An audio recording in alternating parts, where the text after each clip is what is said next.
দর্শক আমরা দেখতে পাচ্ছি যে স্বরাষ্ট্র উপদেষ্টা এই মুহূর্তে কিন্তু ঘটনাস্থলে এসে উপস্থিত হয়েছেন। আমরা দেখতে পাচ্ছি এই মুহূর্তে তিনি কিন্তু এখানে আসেন এবং এসে কিন্তু ঘটনাস্থল পরিদর্শন করার জন্য কিন্তু এখানে দাঁড়িয়েছেন এবং আমরা যতটুকু দেখতে পাচ্ছি তিনি কিন্তু এখন হয়তোবা সামনের দিকে এগিয়ে যাবেন, ভিতরের দিকে যাবেন এবং গিয়ে সেখানকার পরিবেশ পরিস্থিতি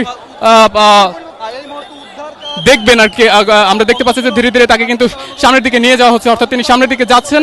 ভিতরেই কিন্তু বিমান বিধ্বস্তের ঘটনা ঘটেছে এবং সেখানে কিন্তু তাকে পুলিশ প্রোটোকলের মাধ্যমে কিন্তু নিয়ে যাওয়া হচ্ছে। দর্শক আমরা এই মুহূর্তে যদি আরো একটু দেখাই যে পুরো এলাকা কিন্তু উৎসুক জনতার ভিড়ে পরিপূর্ণ হয়ে আছে। আমরা দেখতে পাচ্ছি আরো একটি অ্যাম্বুলেন্স কিন্তু সেখান থেকে বের হয়েছে এবং সেটি কিন্তু স্বেচ্ছাসেবী সহ আইন শৃঙ্খলা বাহিনীর সদস্যরা জায়গা করে দিচ্ছেন দ্রুত, যাতে তাদেরকে সেখানে তাদেরকে বের করে দেওয়া যায় এবং তারা যাতে হসপিটালে পৌঁছাতে পারে। উৎসুক জনতার ভিড় কিন্তু কোনোভাবেই সামলানো যাচ্ছিল না, সেদিকেও কিন্তু আইন শৃঙ্খলা বাহিনীর সদস্যরা কাজ করছেন, কিছু ভলান্টিয়াররাও কিন্তু এখানে নিজ থেকে দায়িত্ব নিয়ে কাজ করছেন। দেখতেই পাচ্ছেন যে সবখানে কিন্তু সাধারণ মানুষের ভিড় বা উপস্থিতি আমরা লক্ষ্য করতে পারছি।